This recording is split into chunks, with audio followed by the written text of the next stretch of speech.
Judicial కస్టడీలో ఉన్నప్పుడు predictions వచ్చేసరికి రకరకాలుగా చెప్పారు గురువుగారు. అంటే ఆ ప్రిడిక్షన్స్ని మనసులో పెట్టుకొని టీడీపీ మొత్తం ఆ పార్టీ వైపే ఒక నెగిటివ్ ఇంపాక్ట్ తీసుకొచ్చారు, ప్రజలైనా అటు చెప్పిన వాళ్ళైనా కూడా.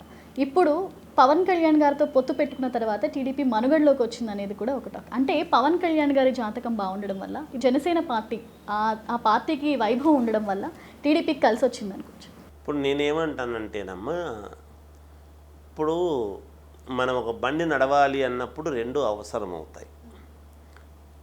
ఏదో లోపలికి జ్యుడిషియల్ కస్టడీలోకి ఆయన పోయినంత మాత్రాన ఆయన జాతకము బాగలేదు అనడానికి లేదు. అక్కడ జాతకములో ఆయనకు ఉన్నది నీచత్వము భంగమై రాజయోగం పట్టడం అనేది ఉంది. నేను ఇందాక చెప్పాను, అమావాస్య అనేటువంటిది వస్తుంది, పోతేనే కదా మళ్ళీ పౌర్ణమి రావటానికి.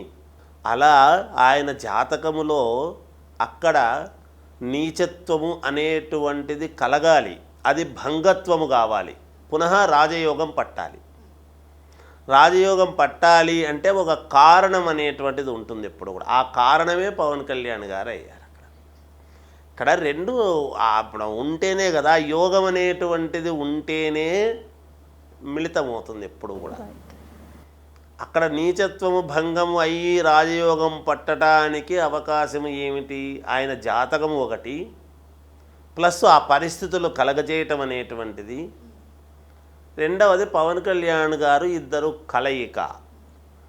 అదే ఇద్దరిది నేను చెప్తున్నాను, గ్రహస్థితులు కలిసినాయి కాబట్టే ముందుకు వెళ్ళటం అనేది గొప్పతనం. ఇప్పుడు మనము రాముడు బాణం వేస్తున్నాడు. బాణం వేయడము అంటే రామ బాణం అనేటువంటిది ఆ వెనకాల నుంచి తీసి ఇలా లాగుతాడు నారకు పెట్టి. మరి నార గొప్పతనం అంటామా, బాణము గొప్పతనం అంటామా ఛేదించినప్పుడు? రెండు అవసరం అయితేనే కదా.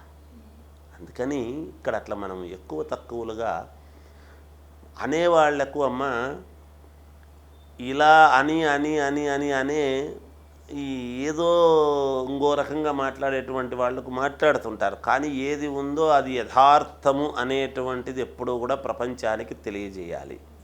అది వాస్తవం. వాస్తవం ఏదో తెలియజేయాలి ఎప్పుడు కూడా. కనుక వాళ్ళకి ఏమి ఇబ్బంది లేదమ్మా. లక్షణంగా ఇద్దరిది యోగవంతమైన జాతకం, ఇద్దరి కలయికతో ఆంధ్రప్రదేశ్ను ఒక మహాద్భుతముగా తీర్చిదిద్దటానికి మోడీ గారి సహకారము ఉంది అని ఈరోజు తేటతెల్లమవుతుంది కదా. నేను ఒకటి చెప్తాను చూడండి, చంద్రబాబు నాయుడు గారిని అంత ఆలింగనము చేసుకుని మోడీ గారు ఎప్పుడైతే ఇలా వెన్ను తట్టి చేశాడో, ఎవరైనా అమ్మ ఏ వ్యక్తి అయినా తప్పులు చేస్తే ఇంకో ప్రభుత్వాలు ఊరికే ఉండవు కదా తల్లి. వెలికి తీసి ఇదిగో ఇది తప్పు చేశాడు చూపించగలగాలి. అలా చూపించటానికి ఏమాత్రము అవకాశము లేకుండా మరి ఇన్ని ఏళ్ల పాటు నడిపినాడు అనేటువంటిది పై స్థాయిలో ఉండేటువంటిది కేంద్ర ప్రభుత్వ పెద్దలకు తెలియదా?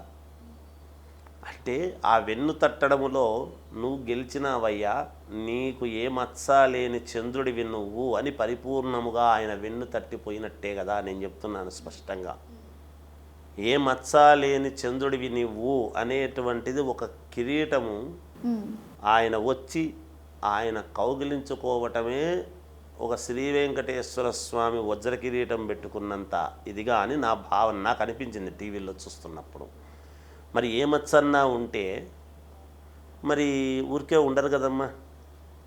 ఎప్పుడైనా కూడా మరి కేంద్ర ప్రభుత్వం వాళ్ళు చూస్తూ ఊరుకోరు కదా తప్పు చేస్తే, అంతే కదా, బయటపడుతుంది కదా. మరి ఇన్నాళ్ళు అయింది, నాలుగవసారి ముఖ్యమంత్రిగా ఉంటూ మరి గతంలో ఏమీ తాను ఒక సూది మొన మోపినంత ఒక పైసా మందము తప్పు చెయ్యకుండా ఆయన జీవితం సాగించినాడు అంటే దానికి పరాకాష్ఠనే ఆయన ఆలింగనము చేసుకొని వెన్ను తట్టి వీపును తట్టి వెళ్ళటం అనేటువంటిది నా భావన. అది చంద్రబాబు నాయుడు గారి యొక్క క్రెడిబిలిటీ. ఈసారి చంద్రబాబు నాయుడు గారికి నిజంగా కూడా ఆయన యొక్క సహకారము పూర్తిగా అందుతుంది.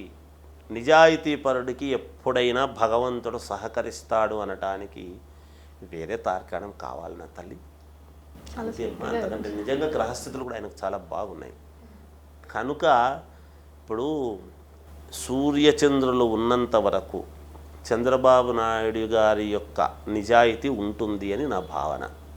అంతకంటే వేరే చెప్పనమ్మా.